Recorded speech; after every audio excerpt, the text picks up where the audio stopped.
one of the things that I always do is explain how the chapter is a part of UNA, which is a part of the Better World campaign, which is a part of the UN Foundation, and how we are all part of the largest network of supporters, of UN supporters in the world. And I think that's really important, and the example that you just gave and others are really demonstrative of that relationship. So I'll try and break it down. So the chapters and divisions are part of UNA. So that's the inner circle. I actually even have a graphic I can send around for this, but what the heck, I'm from New Jersey, we talk with our hands. Chapters and divisions, which is a part of UNA, which UNA-USA became part of the UN Foundation 3 years ago through the Better World campaign. So the Better World campaign is our parent organization, which is then part of the UN Foundation. So we are a program of the UN Foundation, and you as division and chapter members are part of UNA-USA and therefore also part of the Better World campaign and the UN Foundation. So what's the difference between Better World campaign and the UN Foundation? Because of the close relationship of the foundation to the United Nations, the foundation agreed from very early on, from its beginning, that it wouldn't engage in lobbying.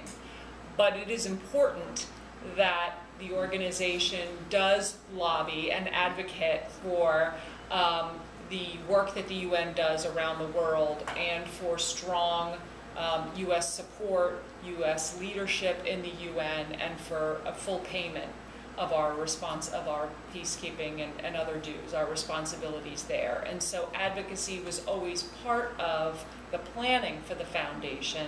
And so the Better World Fund and the Better World campaign was begun as part of the foundation. There's a firewall in between, but they exist very closely and share staff. I actually get pay stub from each organization representing the time I spend lobbying or non-lobbying.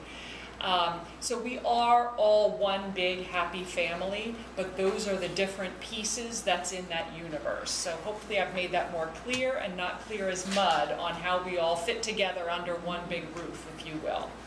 So what do I do there? You all know probably better than I do the history of UNA-USA.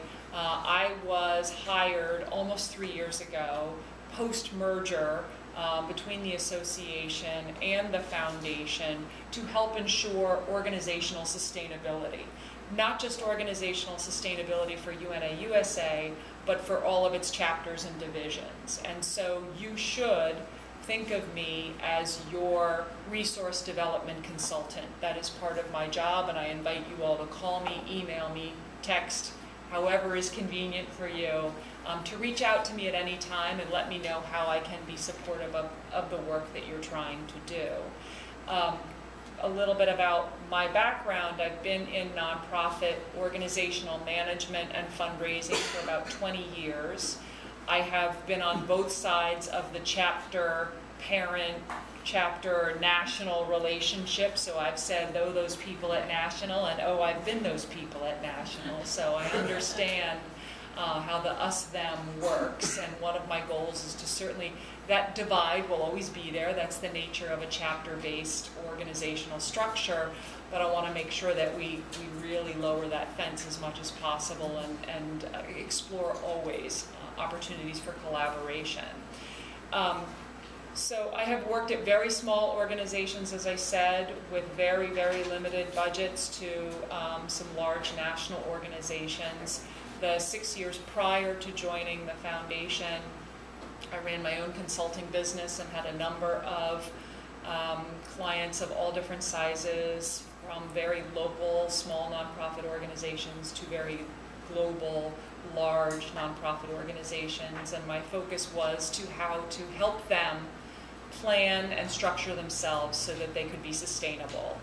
And sometimes that was board development, sometimes it was strategic planning, sometimes it was executive coaching, and sometimes it was just rolling up sleeves and getting in there and getting things done. And so I bring all of that and continue to do all of that to UNA-USA. So certainly the majority of my time is spent making sure that there is a sustainable national organization. So if there isn't, then the chapters and divisions won't have much success in being, or as great an opportunity for success in being sustainable organizations without a national backbone or structure. So to do that, I work on the Global Leadership Dinner, which right now is the largest single source of funds for the national organization. My goal there is to increase the amount that we raise from that dinner every year, but to shrink the percentage of overall funds that come from it. It's a very dangerous position for an organization to have a third to a half of its annual income coming from a single source, and especially so when that source is an event. So we're looking at increasing contributions through individuals, through foundations, a number of grant proposal opportunities, corporate sponsorships, direct program investments, and even some earned revenue opportunities. And so I'm happy to talk about those at any time tonight moving forward, and can share plans on how we're doing and hope to achieve all of those things. And then, as I said, I'm here to help chapters and divisions help achieve their strategic goals. And so we have 120 chapters across the country. All of them are different sizes, have different board members, but our mission is all the same. And so if it is Laura, our Director of Membership, who many of you may know, and I do a little dog and pony show and go out and do new board member orientations. We do strategic planning sessions. We'll do development planning sessions. We're available to come in person, webinar, phone, any number of ways that we can help you build a sustainable and strategic organization. So that's an overview of the foundation, UNA's role in the foundation, who the heck I am and how I fit into that, and an invitation for us to continue conversation. I'm happy to take any questions here tonight and at any time going forward, and please invite me to help you help us help the world. Yeah. With the UN Foundation, I go to their major event in September around the GA every year, and I've spoken to a lot of people there, and they said that, I asked them how did they get invited to all of these big events that UN Foundation has, and they said that they have especially people that like in the younger group, they said that they charge you $5,000 to $15,000 membership. Do you know anything about that? I was shocked. And there's not a membership category of the UN Foundation. We are the membership organization that is a part of the foundation. The only other exception would be the Business Council for the United Nations, which is a membership organization. So it may be that somebody is talking about sponsorship of some of the events, but there's not another membership organization within the UN Foundation. Okay, because he along with other people that were there, they appear to be like fresh out of college, and many of them came from other parts of the United States. You know, they're not all from New York. And I've often wondered, how did they get invited to, because I know that they have some great events, and this is what the guy told me. He said, well, you know, I applied for membership. One guy, he told me, he's from Ghana, he said he paid $5,000 for this membership. Then another girl that was from Kentucky, she told me she paid a membership. That was last year. I go every year. So they must be confused. They must be thinking of something other than the UN Foundation. But if you want to follow up, it wasn't. It's not. It was the foundation, because they had these students that were a part of this, whatever this is now that you say it's not a membership. We were all in one room upstairs on the second floor, where we were watching the tweets of responses to, and you're talking about plus social good. Yeah, and so this is when I really got to speak to the students about, you know, what they thought and blah blah blah, and they all seem to have said somehow. Now the UN member, UNA, they didn't have to pay that, of course. But these other students told me they also do that. So if you're saying that that doesn't exist anymore, or it doesn't exist, you know, I'll have to look in further, because I would like to go to their other events too. So the question I think you're asking is, how do you get on the list to be invited to events? Not. Yeah, I Okay. want to know if they charge, or what do they do? Now that you say that you're collaborating with them, We are that. Oh, okay. My Your email address is mwain@unfoundation.org. Okay. We are part of that organization. Okay. Well, so maybe things have changed since last year. No, that's why I want you to send me the information and I'll help clarify it. Okay. But I think the question you're asking is, how do you get on the list to be Yes. invited to things? And not pay $5,000 and $10,000. Yeah, I'd like to know that too. Yeah. I think that might be the dinner invitation or something. I mean, sometime I get So that. the dinner invitation, the tickets start at $1,500 unless you are a UNA-USA member, and we have a special chapter leader rate of $500. Okay. I mean, I sometimes saw $5,000 to Yeah. have a So dinner those are with the Ban Ki-moon or these and that. You know, maybe. Those are sponsorship levels, Oh, which is okay. different than membership. If you're sponsoring a table. Yeah, that was Right. it was 5 Right. for members, and then it. Right. That's sponsorship. Okay. Maybe something like Anyway, at any time if you have a question about something, Yeah, send it my I'll way. send it to you. I'll send it to you. Yep. So, Mary Frances, our old and difficult situation regarding the database. I can't believe it made it to second. This is progress. Every time in the I last mean- 2.5 years, that's been the lead question. Yeah, I mean. This is progress. It's question number 2. I don't want to dwell on it overly, but it's still a big problem, and you know that. I do know that, and I don't have the answer you want. Because we don't even know how many members we have, and a lot of people who did renew their membership aren't on the list. You know, I think you've heard me say this before, and others as well, but there are a lot of really great things that came out of the merger with the UN Foundation. Yeah, I agree. The hoops that we have to jump through in terms of the protection of our database, and a number of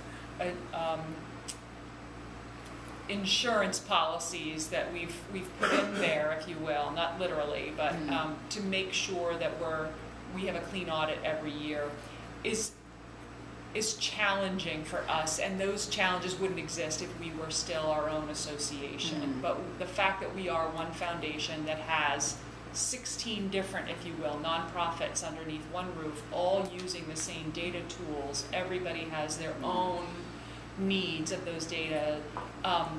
This is, like I said, not something you want to hear, but that's the reality that we're living in, and we're just trying to make sure that we're the loudest of the 16 different nonprofit organizations under one roof, so that our data needs get heard. And we're moving in the direction, but we feel your pain. I know you feel it more. We really do.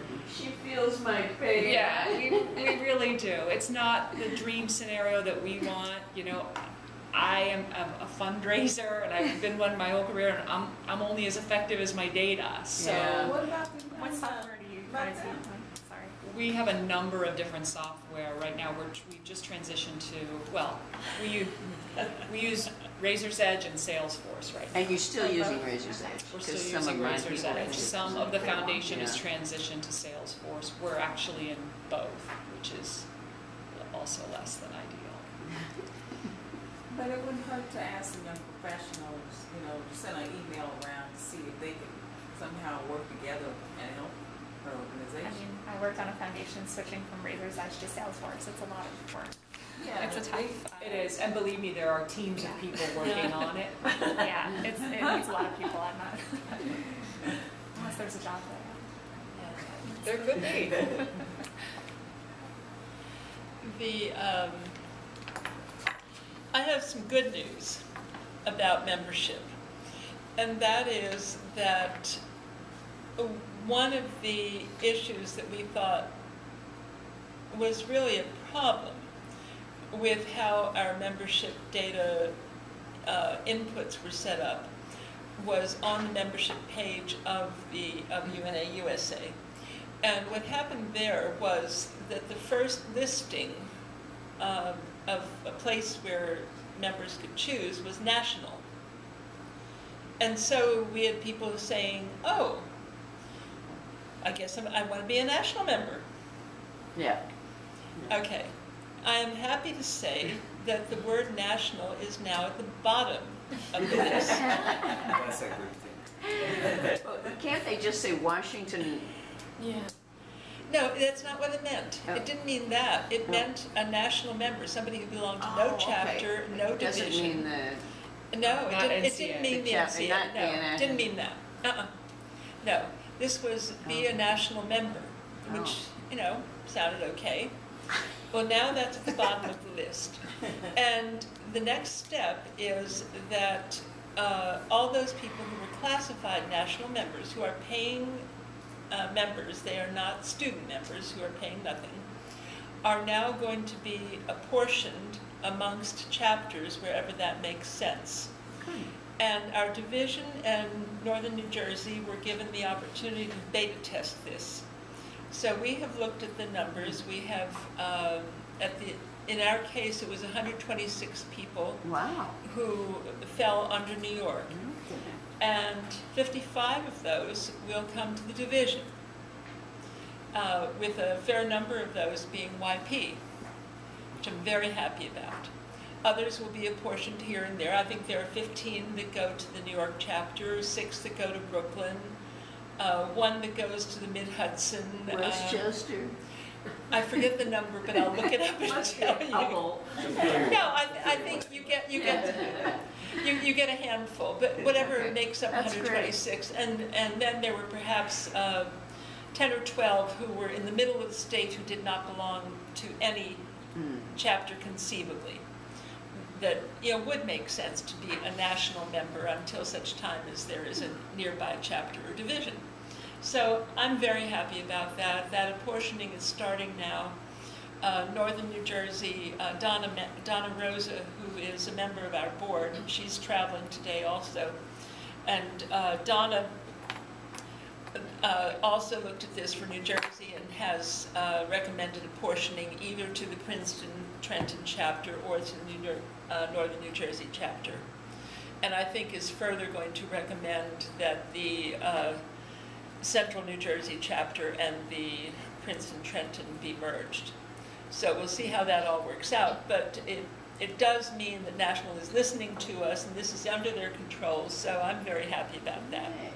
And we will get some new Donna's a members. great champion. I mean, she's Oh, got she's- she's got a punch list we're working through. Yep. And it Well, is- and a lot of that punch list came from this division. Yes, I know because it did.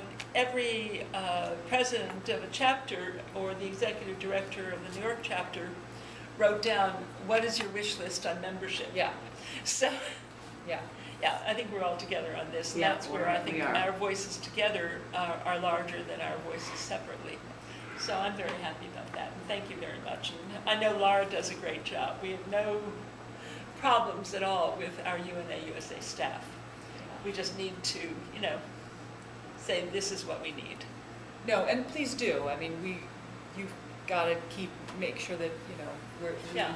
we're still as focused as we need to be Sure. on it. So we dream of the day where we're not talking about the database. Now, But I have There's- just one more issue. go ahead. We have now 85 free students and about 50 paying members. Oh, and, you know, no. and I know that some of those students are over 20, some of them are 30. So how is that working out that you tell them they're no longer able to be student members, they have to become regular members?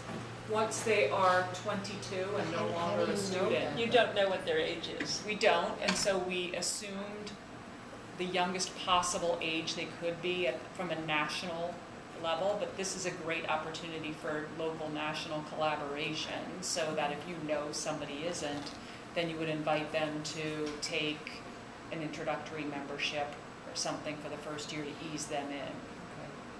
Well, I think And let us know, Okay. because we're looking at thousands and thousands and thousands of records at once. So you'll know better than we will who's no longer a student. There's a few that stand out to us, though. Yes, right. A student for a long time. There's another issue that goes along with that, and that is those student members. If they fall into an area where we do have functioning chapters, we want to know who they are, and we want to work with them and to find ways of doing it, and also to learn where the campus chapters are, or campus groups that are being called campus advocates. We don't have that information. We are asking for it. We're asking for it tonight, in fact. No, so you should have that. We should have that. Yeah. And I think that the idea of the mass of students who are free memberships, I think that that's sort of the next group to look at. Yeah. But in addition, this grouping that is called campus advocates, or where they're organized somewhere, if they fall within our area, we should know that and we should be working with them.